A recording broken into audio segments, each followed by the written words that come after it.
Good afternoon, everyone, and welcome to the ISC webinar for this week. I want to thank everybody for joining us and taking time out to learn a little bit more about how the ISC is providing grateful information to our constituents out there in the field and bringing a variety of topics each week to help us get through the COVID-19. Before we start, this audio is being broadcast using voice over IP technology through your computer, speakers, or headsets. Please make sure that your speakers or headsets are turned on and the volume is turned up. If you experience any technical difficulties during the webinar, please contact our WebEx support at 1-866-229-3239 or at www.help.webex.com. Today, we're very happy to have Dr. KathleenJansen of WellSpan Health Psychologist to talk to us today about the health and well-being of our first responders during all these events that are taking place right now. I know as a former fire chief, there's a lot of things happening out there on top of just the COVID responses. And so we want to make sure that our firefighters, our EMTs, our paramedics, our law enforcement, Sheriff's Department, we're taking care of those folks in all aspects of health and wellness. My name is Jeff Doolan, and I'm Strategic Advisor for the International Association of Fire Chiefs, and I'll be your host today. Today's webinar is being hosted by Volunteer Firemen's Insurance System. This is the division of Glatfelder Insurance Group, and we want to thank them for sponsoring today's webinar. And again, thank them very much for what they do every day out there protecting us. At this time, I'd like to turn it over to Dr. Jansen, and take it away, Doctor. Thank you very much. First of all, I just really want to thank everybody for tuning in to hear about this topic. Although this series is specifically directed at COVID response, a lot of the things that we're going to talk about have to do with everyday functioning as someone who works in the first responder community, whether that's police, fire, EMS, the information is still pretty similar. So not going to talk a whole lot specifically about COVID. I really want to talk about this in a broader topic. So as he said, I am a psychologist, and I specialize in treating trauma and substance use disorder. And I have been focused almost my entire career on working with first responders in one form or another. So I've really appreciated the opportunity to address this topic today. This is a topic that we just don't talk about enough, and we really need to work on changing that. As a culture, we need to work on changing that. So if we can go to the next slide. So here's a question I'd like you to ponder. In your career in emergency services, how many hours of training related to your job have you participated in? It's very easy for us to recognize that we need to protect people, to engage safely and effectively in potentially dangerous occupations. We know that in order to do that, we have to really think about what is it in our work environment that puts people at risk potentially, and what do we need to give them in terms of tools, equipment, or training in order to keep them as safe as possible. We're not going to be able to eliminate the risk of doing this type of work, but we can reduce it by training and practice. The challenge is, how do we take that same cultural mindset and apply that to the overall health and well-being of our employees? Next slide. So for a long time, we didn't recognize that working in emergency services had an emotional or behavioral cost associated to it. We just didn't realize that that was a risk factor. And even when we did start to recognize that, it was something that wasn't okay to talk about, and we didn't really know what to do about it anyway. Now we've kind of morphed to the point where we have a pretty good idea of what to do about it, and we're still faced with a culture that largely doesn't want to talk about it. I think that's changing. I've been doing this for 20 plus years, and I have seen more recognition of it, more conversations about it in probably the last 5 years than I have in those previous 15 years. It's been a hard sell for a long time to get people to engage in training about how to take better emotional, physical care of yourself in order to be able to survive this job. So changing to some degree, we need it to change more faster. Next slide, because the problem is real.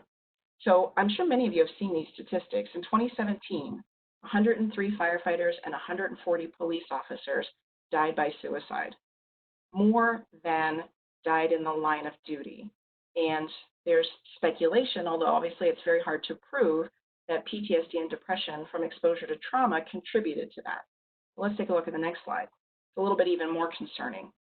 So the recorded rates of suicide among first responders is probably really low.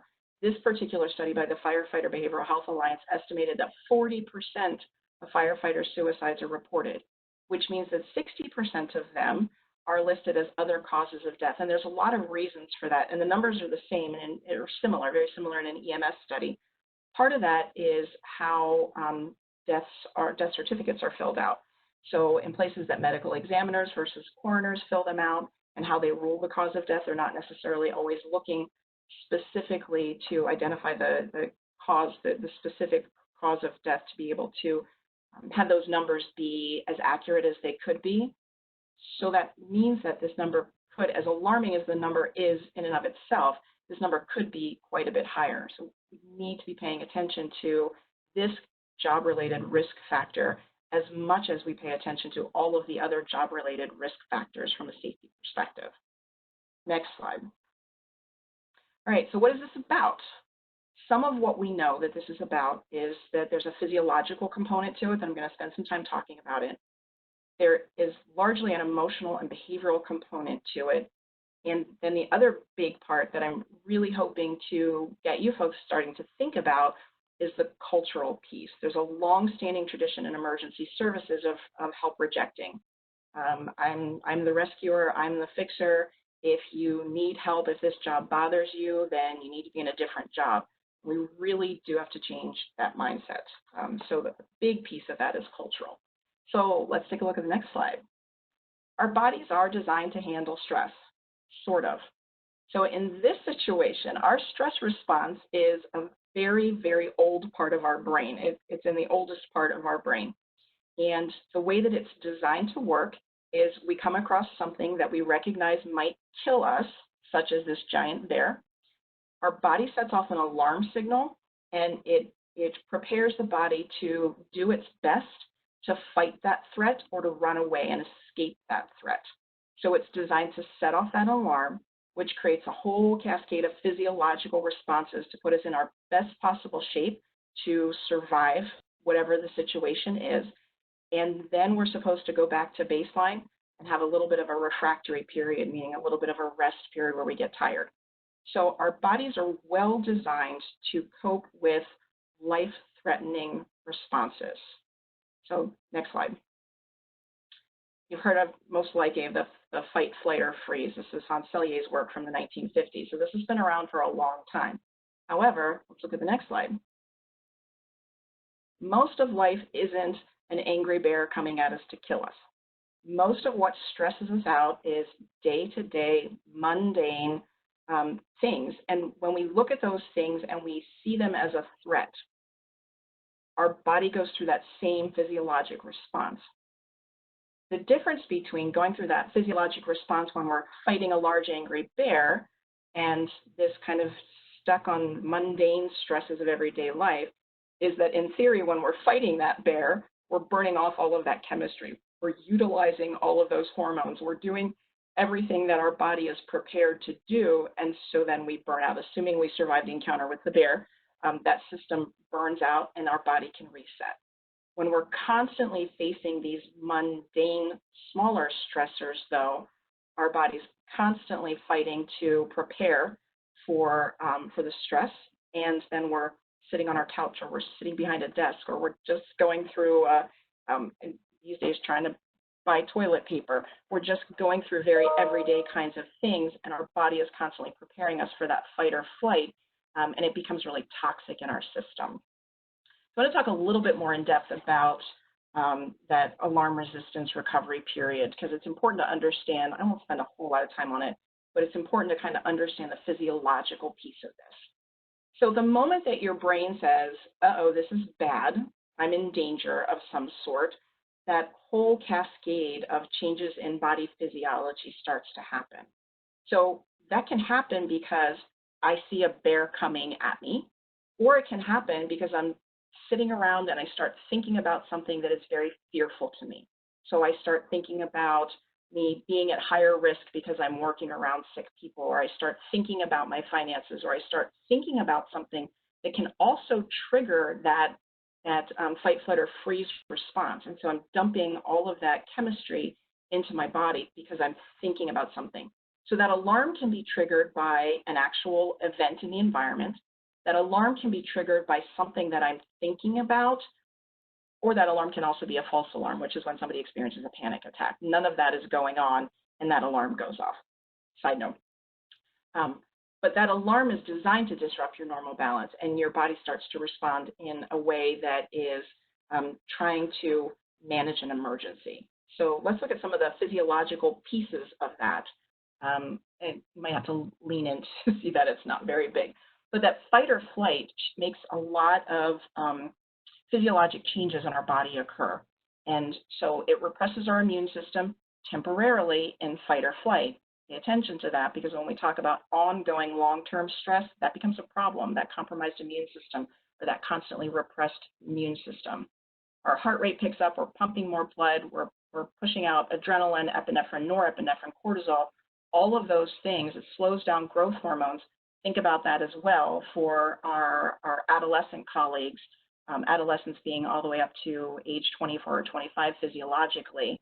If they're experiencing constant stress on a regular basis and not being dealt with, it's going to affect their growth hormone and also will affect their level of sex hormones that they're producing. We can get sweaty. Our pancreas is pumping out lots of glycogen.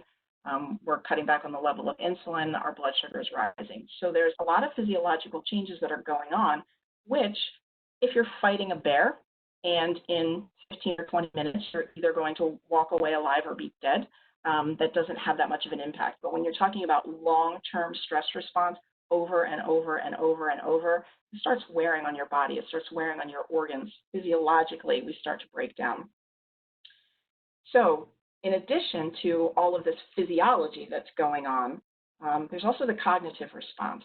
So in my business, we call it cognitive appraisal, the way that you're thinking about what's going on, the way that you're evaluating this experience, and more importantly, your ability to respond to the experience. So if I'm doing something that's potentially dangerous and I'm in that fight or flight, but in my head I'm saying, this is really hard, but I can do this. I don't like this, but I can handle it. I'll have a very different response than, this is overwhelming, this is terrible, I can't do this, I cannot handle this, which just feeds that, all of that chemical response. It makes the stress response continue on for even longer than it ordinarily would. So if you've ever known anybody that had a panic attack, or if you've had the experience of having a panic attack, the worst of that panic attack is going to hang in there for about 12 to 15 minutes. But then that cognitive piece, that way I think about it, this feels terrible, I think I'm going to die, I wonder if my heart's okay, that can keep that anxiety, that experience of anxiety going on for hours, if not days, in some cases, which keeps the body in that alarm phase. And then we start to run into that breaking down, where your body cannot alarm for that long of a period of time without it creating some damage. Then in theory, we should move into the resistance phase. So if we're fighting that bear and the alarm goes off and we get all of that adrenaline and all of that cortisol and all of those things going, and I fight the bear and I walk away successfully, then my body's going to immediately go into this resistance phase, where it's going to start counteracting all of that stuff that I didn't burn off. It's going to start sending repair cells to repair any damage that was done either externally or internally, any kind of cell damage that was created by the fight itself, or by the chemical dump to prepare for the fight. So that's a natural part of that fight or flight, is that getting the body back to homeostasis and then moving into that exhaustion phase, where I'm going to be tired, I'm going to regroup in theory and get back at it relatively unscathed. However, When you're thinking more of that hamster on the wheel where it's just constant, constant, constant, constant, your body has a really hard time maintaining that homeostasis, and that resistance phase can be sort of ongoing to the point where physiologically your body is having a hard time responding, doing what it needs to be doing. And in that case, this exhaustion phase can be over time where a lot of physical and emotional problems come from. So that can be experienced as chronic fatigue, chronic joint aches, muscle aches, never quite feel well. At the extreme end of it, we can see people developing autoimmune disorders. Remember, during that alarm phase, the body represses the immune system so that it can use that additional energy toward that fight or flight. And if it continues to suppress that immune system, people are at greater risk for becoming sick with a lot of different things. And we also in the chronic stress group see a lot of gastrointestinal kind of disease distress. So that's kind of the downside of stress. However, stress is not entirely bad. We need some level of stress to motivate us through life. So if I experienced absolutely no stress whatsoever, I'm assuming I'd still be home in bed. We need a little bit of stress to say, hey, you got to get up and you got to get a shower, because it would be stressful to be around people and not being showered and dressed for the day. If you have a test to study for, that stress of having the test gets you prepared for that. So we need some level of stress, a motivating level of stress in our life to have a healthy, functioning life. Most people who are at least paying attention to their health and their stress level have ways of coping with stress. Most of us have, we all have ways, just some of them are healthier than others. So if you have a healthy amount of stress and you have pretty healthy coping mechanisms, you could even throw in a couple of unhealthy here and there and still be a healthy person. Healthy stress is usually specific to the situation. This particular situation is very stressful to me, which by definition for most people makes it time limited. And when you're doing those positive coping strategies, it helps you manage that.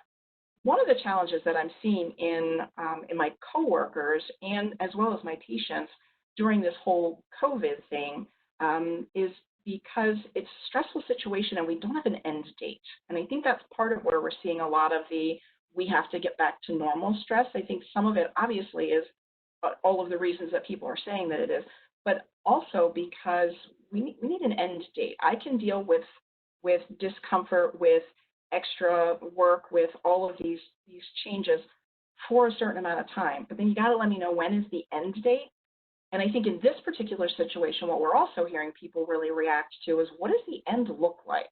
So we're hearing a lot about new normal and the summer and a second wave in the fall. And so it's creating this sense of I can cope with this today, but how long do I have to cope with this? Can I cope with this until October and beyond? And a lot of people are really reacting to that. So let's talk about unhealthy stress. That can come from a number of different places. It can come from the choices that an individual is making. So if I choose to be around negative, cranky, unhealthy people, that's going to wear off on me. You are the company that you keep.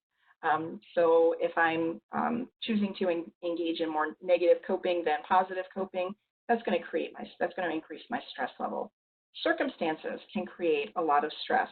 COVID-19 is a great example of a circumstance that is beyond our control, our individual control, but it's creating a significant amount of stress. The type of stress that it's creating is different for different people depending on kind of their lens on things. So I have just as many patients who are very stressed by the fact that they can't get out of their house and they can't get to work and the financial stress that that's causing, as I do patients who are essential workers and feeling forced to go to work or feeling required or really wanting to go to work, but then dealing with the stress of, am I putting myself at risk?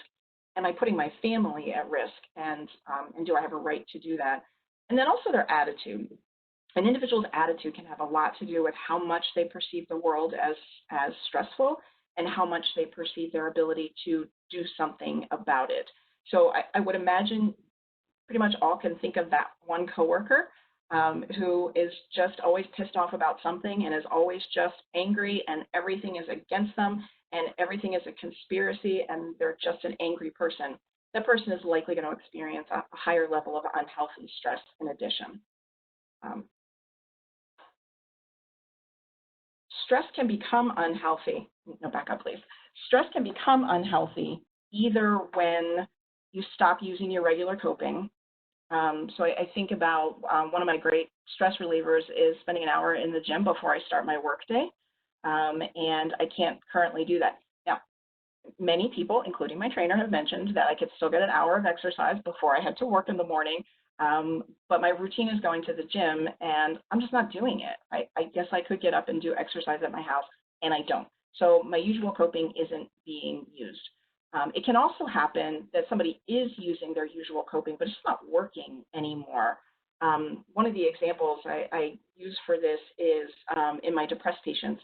So I love to read. Reading is a great escape. It's a very relaxing thing to do. However, we also know that when somebody's very anxious or they're becoming depressed, concentrating is difficult. And so reading might be something that's very effective for you normally. But if you're very upset about something, you've got something on your mind, you're worried, you might not find that it's beneficial, or you might be doing that thing where you're like reading the whole page and then you realize you have no idea what that page said. You're just not paying attention to it in the same way. So that same coping just isn't working in the current situation, or the way that you're coping is becoming harmful. So if I have a glass of wine while I'm making dinner, or a bottle of beer while I'm watching TV at night, and all of a sudden, instead I'm having a jug of wine while I'm making dinner, or a case of beer while I'm watching TV, now my what could be considered harmless and healthy part of healthy coping is now becoming part of the problem. So this can get progressively worse over time, and in its worst, it can become very health-threatening and even life-threatening. All right, so now I want to talk about job satisfaction.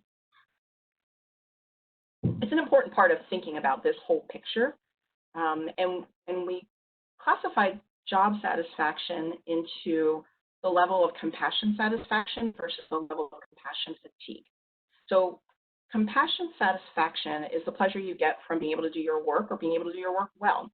So you might feel good about, my job helps people. I really like the team that I work with. I'm an important part of that team. They count on me. I'm giving back to the community. I'm performing an important service. So even when you have a bad day at work, or even when a policy comes out that you hate, and I would imagine we're all getting inundated daily with policy changes, that's becoming really hard to keep up with. However, as difficult as that is, if I generally have a sense of satisfaction about my job, I can tolerate that. So yes, I'm going to have a bad day, or yes, I think this current policy is really stupid, but I still really like my job. That's compassion satisfaction.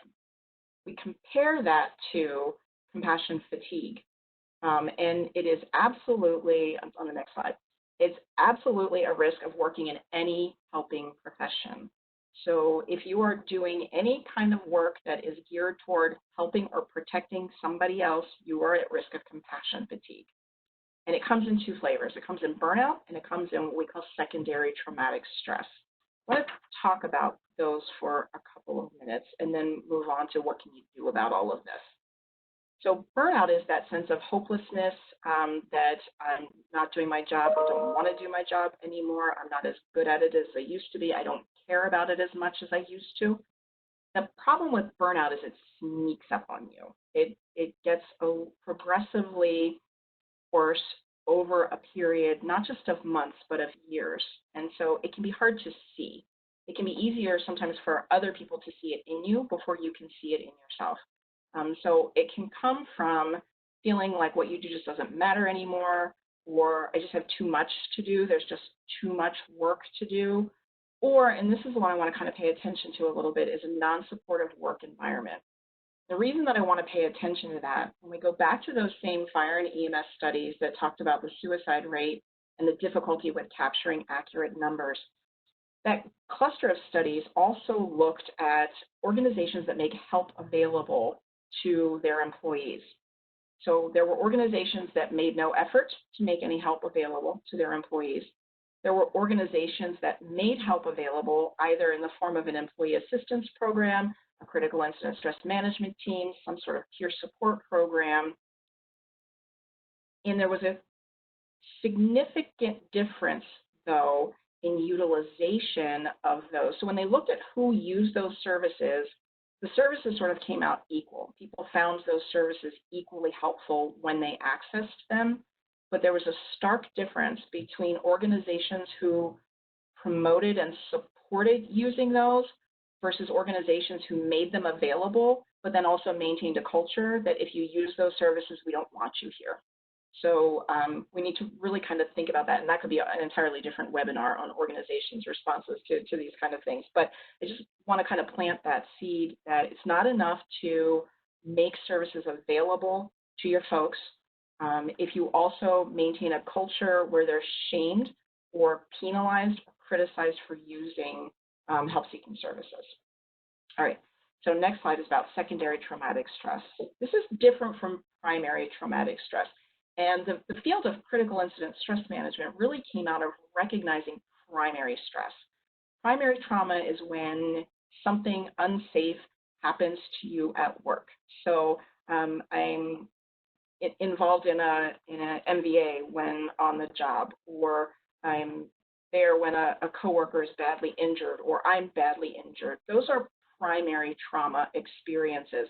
They're pretty easy to recognize. Those are the calls that people tend to talk about for a long time. And they're the ones that we've been responding to the longest. And there is benefit for most people in some sort of response to a primary trauma. What that looks like and what's effective is different for different people. However, the thing that we don't necessarily recognize is the secondary traumatic stress. And that's negative feelings driven by fear and work-related trauma. So it comes from constant exposure to other people's traumatic events or to traumatized individuals. So if you think about EMS workers that are just picking up patient after patient after patient, they're not picking up patients because they're having a great day. Granted, sometimes they're picking them up because they just need a ride to the hospital. But very often they're coming in contact with traumatic situations. In police, fire, EMS, that's a big part of what the job is coming in contact with traumatized individuals. And that has a gradual wearing away impact on individuals who are not balancing it well enough, consistently enough with some healthy coping skills. So in the next slide, we talk about another difference between primary and secondary trauma. Those reactions to primary trauma are typically more intense, but they also tend to be short-lived, kind of an expected reaction to an unexpected event, to an overwhelming event. For the most part, they'll pass with time and just leave you with some bad memories. It can be more than that, though, and if you've been in an emergency services job for any length of time, you know the calls that I'm talking about, the ones that you'll be reminded of every now and then, and it's always an unpleasant memory. It always brings up something unpleasant for you, but it becomes an unpleasant memory. Sometimes, though, they stick with you. They don't fade over time, and that's one of the beginnings of what can put somebody at risk for post-traumatic stress disorder. So again, next slide, we tend to recognize primary trauma, whether we acknowledge it, seek assistance or not. Secondary trauma, though, can be much harder to recognize. It's that cumulative impact. So if you think about a river wearing away a rock that permanently changes the formation of that rock versus a rush of water, a flood coming through and just kind of knocking some small rocks loose, somewhat changes that river, but in general, the river and the rocks around it look the same, versus that constant wearing away, which is how we think about secondary stress. So I'm going to go through the next slide pretty quick because I'm guessing you probably know this, the common problems that we see in first responders. Social withdrawal, or withdrawing from anybody but work social relationships.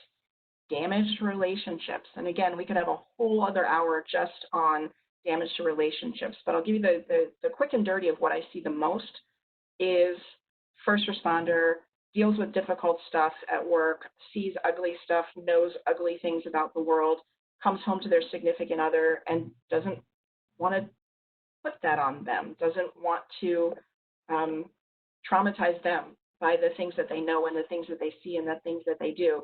And so with the intention of I'm protecting my significant other by not talking about this, the significant other says, how was your day? What did you do? And they're saying, well, nothing. It was just a day. It just sucked. It was just nothing. And over time, there starts to be this sense of distancing from you never tell me about your job to I'm trying to protect you about your job. And then it becomes this disconnect. Now, obviously, that can happen in a million different ways. That happens differently for everybody. I've also seen significant others say, I don't want to hear about your job. I don't want to know about your job, which can also create some problems in that distancing of relationships as well. And that can be a hard ball to get around, because I feel like I'm protecting and I'm going to continue to protect you even though you're telling me you want more from me, you want me to talk about it some more. Over time, we can see a loss of empathy. People suck. I hate people. People are all idiots, kind of thing. I don't care about people anymore. I still care about doing the job. I'm still going to do my job, and I don't care about them anymore. Increased use of alcohol, other kinds of coping mechanisms, and we'll go through those real quickly in another couple slides. Genuine cynicism. We like to joke about being cynical, right? It's kind of cool to be cynical. However, when that cynicism isn't a joke, when that cynicism really is, there are days when I go home and I will say, I can't people anymore. I don't want to people. I don't want to see, chat, talk, nothing. I'm just done peopling. But if you truly get to the part where you truly, genuinely hate people, then we've got a problem. And obviously depression. And I would also put anxiety on that list. I don't know why I didn't put anxiety on the list. That can happen as well. Social withdrawal becomes a primary problem that I see in the first responder community. So I'm going to keep to myself. I don't want to talk about work. And I'm cutting down contact with friends, particularly non-emergency services friends. So I see people start their careers with a wide variety of friends who do a wide variety of things. And then as years go on, their social contacts, the risk is that their social contacts become limited to only other people who do what they do. And I get that. What I hear from people is, my world doesn't make sense to other people's worlds. And so it's hard to have chit-chat conversations with people who don't do what I do or don't know what I know, where my coworkers do that. However, if you think back to that genuine cynicism and the increase in alcohol use and negative coping, if you're feeling really cynical and negative about the world and you're only spending time with other people who see the world the same, and if you're drinking to deal with that or drinking to drink and you're only hanging out with other people who do that, that can become this kind of self-defeating cycle of, I think the whole world just bitches and drinks. And that starts to make sense to you as an coping mechanism. Keeping a broader circle around you with a broader range of interests and hobbies can help you maintain the balance that we're going to talk about in a little bit. Being cranky, we all have those days, right? But when that becomes kind of the go-to way that you kind of always present to the world, then you start getting a lot of negative feedback from the world about you're being a jerk, and then you hate people, and it becomes this negative cycle. And also giving up hobbies that aren't work-related can be a significant problem. So on the list of negative coping, I would just kind of ask you to review this list and kind of personally evaluate, not asking any audience to share, but just kind of evaluate how do these things play out for you. Particularly in the time of COVID, I'm seeing overworking becoming a problem. I'm worried about what I'm taking home to my family, so I might as well just keep working. Or I work and it has such a high rate of exposure, and I don't want to be around my family, and so I'm just going to keep working. And that's a significant problem. So I want to move on to what do you do about all of this? So staying healthy is really, really all about balance. There's not anything that we're going to do that is going to make working as a first responder any less gross or unpleasant at times. There isn't anything that's going to change the nature of that work. So the thing that you need to be able to focus on is how do I balance that with enough healthy stuff that I can prevent that burnout, protect myself from that secondary traumatic stress. And you know what? When I talk to people about this, they're like, I don't know how you expect me to get all of these things done. But you get all your work trainings done, right? And you get all your equipment maintenance done, and you get all your buddy checks done, and you get all of those things done that keep you working. So to me, a big part of this is shifting attitude to this is part of that.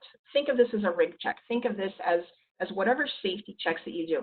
Think of this as your annual LMS stuff that you have to do. I don't know if everyone else uses learning management system, but I know you have annual recertification kind of trainings where it's the same information every year and you still have to do it and nobody likes it and we all get it done. So I think it's a matter of prioritizing that in addition to having good equipment, in addition to having good training, I need to be healthy enough to survive this job. The goal is retirement, right? And enjoying that in whatever way makes sense to you to enjoy that retirement. And so we got to make sure that you live long enough and still enjoy life enough to be able to benefit from that. So what happens when your work and life are out of balance? More susceptible to that vicarious trauma, to compassion fatigue, and a higher likelihood of burnout, as well as that secondary stress. So let's move on to what do you do? Start with a self-assessment. People hate doing this because this is a really honest look at what am I doing to take care of myself and what could I be doing better. So one of the things that people almost always fail to take a look at is what's your own trauma history? So in my field, for about the last 10 years, we've been really focused on what we call the ACEs scores, and you may have heard of those. They've been making their way into the mainstream. Adverse childhood events. If you grew up in a chaotic environment, if you grew up in an abusive environment, the way that you look at the world is different than the way that somebody who grew up in a supportive, nurturing environment or a non-abusive environment. Now, that doesn't mean that if you had that in your history, that you're forever marred by it, or that you can't be a fully functioning person, or that we're saying that your childhood is insurmountable. Absolutely none of those things. What it does mean is that you learned to view the world in a somewhat different way. So think about how does your own history get triggered when you're responding to work calls? All right, again, we could do a whole hour just on that. So evaluating your stress load outside of work. What are you trying to manage? What's your side hustle and how much of your time is it taking up? And do you have that energy to give to everything that you're trying to do? Do you do things that refresh you, things that make you happy, things that relax you, things that bring you more connectedness with people that you care about? Or have you given up those things? And then this one, talk about something we could talk about for an hour. Do you have realistic expectations of yourselves and others? So by the time people get into my office, I'm hearing a lot of this jerk and this policy and that boss and this chief and that lieutenant.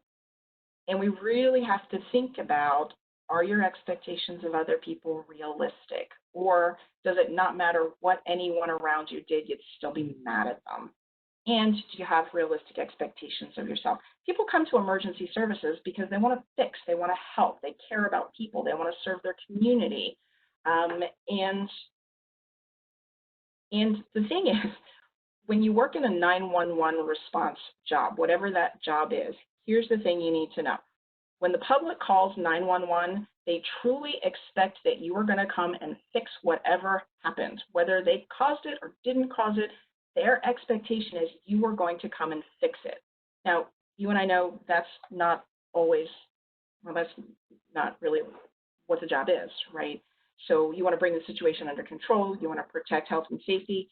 You want to get people to the help that they need. However, you're not going to undo what it is that has happened. The public has that expectation of you. You cannot have that expectation of yourself. It is absolutely critical for you to have realistic expectations for yourself. And then what are you doing that's using up most of your energy? And I'm talking about a really honest look at what you're doing that uses up your energy. So is it really training for job? Is it really the job that you're doing? Or is it spending a lot of time on the internet yelling at people because they're stupid? That is a way to use your energy. It's probably not the most effective way to use your energy. All right, so important to think about, there are 4 parts to you. There's that biological, that physical piece, the psychological, that mental piece, the social, interconnected piece. And I know people in emergency services hate to talk about that social piece. We are, if you think about us as part of the animal kingdom, we are an interdependent species of herd animals. So that means we need other people in our lives. How much we need other people in our lives is different for different people. So some people are very outgoing and they need a lot of social contact. They need to be around a lot of people. They want to spend a lot of time in the company of others. Some people are naturally introverted. They're pretty fine with just a couple of other trusted people. But it's important to think about, if I'm introverted, was I always introverted and this is just who I am? Or was I extroverted and now my level of burnout, my level of compassion fatigue is making me introverted? Being introverted or extroverted or somewhere in the middle is kind of a genetic heritability factor. You're kind of born with that. So if you're naturally, or develops early, so if you're naturally an introverted person, there's no point in trying to make yourself become an extrovert. You can act like one for short periods of time, but it's going to be exhausting. It's going to tire you out. If you're naturally extroverted, you're not going to be able to make yourself become introverted. There's some level that's preset, and recognizing that about yourself is really important to developing the plan that we're going to talk about. And then your spirituality. For some people, that's organized religion. For some people, that's something completely different, and for some people, it's not an important factor to them. And that's a personal decision and what that means to you and what it means you need to do about that. So let's talk about our plan.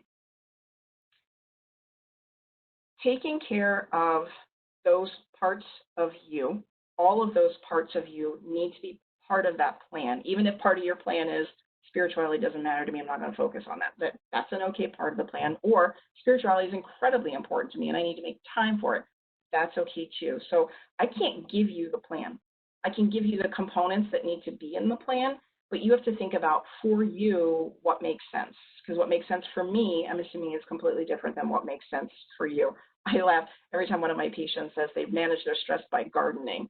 Nothing stresses me out more than having to think about gardening. So it's different for different people, not something that somebody can assign to you. However, this plan is not going to result in you having that balance that we talked about unless it considers all of those domains, all of those parts for you. And starting with identifying your negative coping skills. What am I doing that maybe used to work for me but is now causing a problem? What am I doing that I know is not good for me? And what am I willing to give up? So just a couple weeks ago, I had a gentleman, well, before all this started, came in to see me and he's like, yes, and I'm pissed off at everybody, and yes, I know I need to make some changes, but no, I'm not going to stop smoking, so don't tell me to. Okay, negative coping skill, not willing to give it up, not putting that in the plan. So you have to think about, realistically, what are you willing to change? Like I said, I could get up an hour early in the morning and exercise at home because I can't go to the gym, and I'm not going to do that. An extra hour of sleep is good for me right now. So let's look at the health behaviors. I'm not going to spend much time on these at all because we all already know what they are. Getting enough sleep. It's really interesting for me to try and talk about sleep hygiene with people who work the shifts that most first responders work. So when I start saying, you know, you need 7 to 9 hours a night, and they kind of look at me like, who sleeps at night? I'm like, oh, that's right. So how do we fit that into your work schedule? How do we make sleep make sense in the environment that you work in? And I cannot figure that out for you. Exercise that includes both cardio and strength training, diet, eating healthier and fresher, limiting that caffeine, yes, I'm serious, and staying hydrated and not with Mountain Dew or coffee, yes, I'm serious. So you know what the health behaviors are, you know the things that are good for you, they need to be part of your plan. All right, moving on. I put psychological and social together because, again, I can't give you a specific list of you must do this or you shouldn't do that, because this is different for different people. Spending time with people, that interdependentness, and it could be a lot of people, it could be a little bit of people, whatever makes sense to you, staying connected to your family. Sometimes it's important just to spend time alone, or for some people it's important to spend time in nature. The thing I want to focus on here is the difference between hobbies that you enjoy or are meaningful for you, and things that you do that are for play, things that are you just do them just because they're fun. Because hobbies don't have to be fun to be helpful or satisfactory. So there's a concept of mental and emotional engagement that is really, really good for us, and that's called flow, F-L-O-W, a flow state. So we get into a flow state. Our brain gets in a flow state when we are engaging in an activity, and it could be hard. It could be unpleasant. But for some reason, it is so meaningful to you that you lose track of time. I have one of my patients is an artist, and when she's doing a particular painting, she describes it as excruciating. She just stresses over it, and it's hard work, and her hands cramp up. And before she knows it, 7 hours have gone by, and she is so thrilled with the final product. That is an example of what the flow state is, where you're doing something that is so meaningful to you, so engaging to you, that you lose track of time, and at the end you feel satisfied. Not necessarily happy, not necessarily joyful, but you've got a sense of satisfaction over what you did. So I would really encourage you to think about, what is that for you? What is something that you do, not work-related, that is so meaningful and so engaging that you just lose track of time when you're doing it? Different from just have fun, just take time to just have fun. I think I've said enough about spirituality. For some people, it's a cornerstone of who they are. And for some people, that's organized religion, and for some people, it's not. It's not part of their value system. But it can be meditative practices. It can be being in nature. It can be non-work related service to others. So I'm going to skip to the next question. What's the problem? If we know that all of this stuff is good for us, why don't we do them? And I think the primary one is the mindset around it, that somehow this is fluff, or somehow this is added on to, or if I have time to, but we don't address our work-related necessary skills in that same way. And so I would really challenge you to think about developing this health plan, this self-care plan, whatever you want to call it, as being just as important as cleaning your equipment or maintaining your equipment. Because if you're not well and healthy enough to do this job, you're not going to walk away from it with a healthy, happy retirement. So get support if you find support to do these things helpful. Make them things that you enjoy. If you don't enjoy something, you're not going to do it. So whether that's enjoy as in getting a sense of satisfaction of a job well done, or enjoying as in that was really a lot of fun, things that are meaningful to you will help you balance that scale as much as any specific task or activity that you could do. And probably the next slide is probably for many people one of the most challenging things to think about: letting other people help you. You're in a helping profession because you're a helper, or at least you were at one time in the past. You were a helper. So it's really hard for helpers to say, I need help. And culturally, this gets back to that workplace culture. Help seeking needs to not be seen as a sign of weakness. It needs to be seen as a sign of wisdom. That if you reach out to get help when you're struggling, whether that's physically or emotionally or in terms of a relationship, that makes you pretty smart. Talking informally with friends, family, supportive others. Sometimes people are willing to do that when they're not willing to talk to a professional, or they don't need to talk to a professional. Talking to somebody makes a difference. Most of us, not all of us, most of us feel better when we talk to somebody. But that really comes down to timing. When am I ready to talk? So that, I think, is part of the problem in relationships, that when I first walk in the door after having a really stressful shift, that might not be the time that I want to talk about it. But if somebody approaches me and says, hey, how was your day? And I say, I don't want to talk about it. And 2 hours later, when I do want to talk about it, I might feel awkward saying, hey, now I want to talk about it. But it's really worthwhile to figure out how to negotiate that. Letting go of the need to control the world when you're not working. Survival, situational awareness is about being aware of what's going on around you. It's about being able to control the safety factors that you can control. And I get it that it's really hard to turn that off at the end of the day, or at the end of the shift, or at the end of whatever. But really finding that balance between, there's a typo here. It should be healthy situational awareness. Between healthy situational awareness on the job and off, and hypervigilance, which I see a lot of first responders really struggle with off the job. And I'm sure many of you know what I'm talking about. It's kind of hard to let go of that, constantly scanning the environment, constantly looking for where's the nearest exit, that kind of thing. And so I'm not saying shut that off. I'm saying find a balance. between a healthy level of that and hypervigilance that over time becomes more akin to paranoia. And whether you are religious, spiritual, or not, the message in the Serenity Prayer is absolutely critical. It's incredibly helpful. On the next slide. So accept the things you can't change the things you can, and learn to tell the difference. This really goes back to that issue of control. There are things that you have control over, there are things that you have no control over, and being able to tell the difference can save you a lot of emotional energy railing against things that you can't make changes to. And then finally, not everybody can be a first responder. Not everybody can do what you do. And it's critically important for you, for your family, for your community, that you stay well enough to do this job effectively, and that you stay well enough to enjoy a well-deserved retirement when this career is time to enter into a retirement phase. So again, I know we have some time for questions, but I just really want to thank you for tuning into this topic.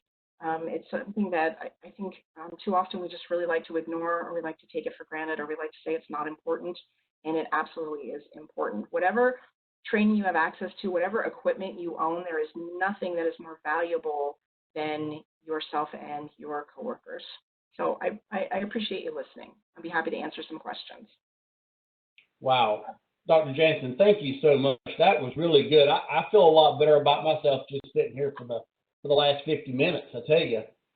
We've got a couple questions, but before that, I want to make sure everybody realizes that we are recording the webinar, so you can share it with your friends and family, and I encourage that take this home and pull it up at your home and share it with your family, because they are part of our response community just like you are, and they are there to support you. So they need to understand how to help you and how you can help them. So that recording will be up on the IFC TV on YouTube on Monday for you to be able to go and download and watch it from home. Our first question is going to be, Doctor, how valuable is it to get into some kind of a routine during this quarantine phase that we're in, whether our routine is going to the station and then coming home, or if we are stuck at home for some reason? That's the number one piece of advice that we've been giving to pretty much everyone who's struggling with this is we function by routine and habits and predictability. Very often people say, well, I'm not a control freak. If you're human to some degree, you are. We kind of like to know when we get up on Monday, we have an idea of what it's going to look like, versus we get up on Saturday and we have an idea. And I know people that work the kind of schedules you work have no idea what I'm talking about. But for somebody who works a 9 to 5, Monday through Friday job, Saturdays are significantly different than Mondays. Yeah, trying to figure out what that routine is going to be, taking in all the factors that have changed. Going to 5 different stores to find toilet paper, homeschooling your children and having them around all day. Whatever it is that's changed in your life, I think it's really important to acknowledge what's changed and acknowledge that change is hard. Good change, bad change, change is hard. But what's your new routine going to look like? And some real basics, making sure you're still showering, making sure you're still changing from your day pajamas to your night pajamas if you're not leaving the house. Whatever your routine is, and getting some physical movement in that if you're not getting out of the house as well. Great. Another question that we have is the one about job satisfaction. We've been going through this COVID event now for a little over 2 months, and for some people, they don't see an end in sight. How do we tell ourselves and convince ourselves that there is going to be an end in sight, things are going to get better, that this is just a long duration event, that we have to understand that? How would you talk to someone who feels like that there's no light at the end of the tunnel? Well, here's the problem with high-achieving people, such as people who tend to be in a first responder job, is we cope with today being ugly and difficult by looking out. By looking at, well, today sucks, but I've got a vacation in June, or I've got this thing in July, or I've got this thing in September. And that's a perfect example of a coping skill that usually works, but isn't working in this situation, because we don't know if that vacation in June is going to happen. We don't know what's going to happen or what October is going to look like. So we kind of have to shift it shift the way that we look at things. And my recommendation is to kind of sit back when you find yourself thinking about that and just think, what do I need right this second? Like, what would help me feel just a little bit better right this second? And what's my next 24 hours? What do I need to be really effective for the next 24 hours? So rather than expanding our view to when this is over because we can't have that answer, is shrinking our view to what do I have control over right this second? What could I do right this minute that is going to help me to feel better in this moment? Because I don't know when this is going to be over, and I don't know what over is going to look like. Great. We have a question. Flow state, is that a medical term, or can you expand on that just a little bit for us? Yeah, it's a psychological term that's coming out of work in a field called positive psychology. So one of the things that as psychologists we tend to focus on are symptoms and problems and what's wrong with people.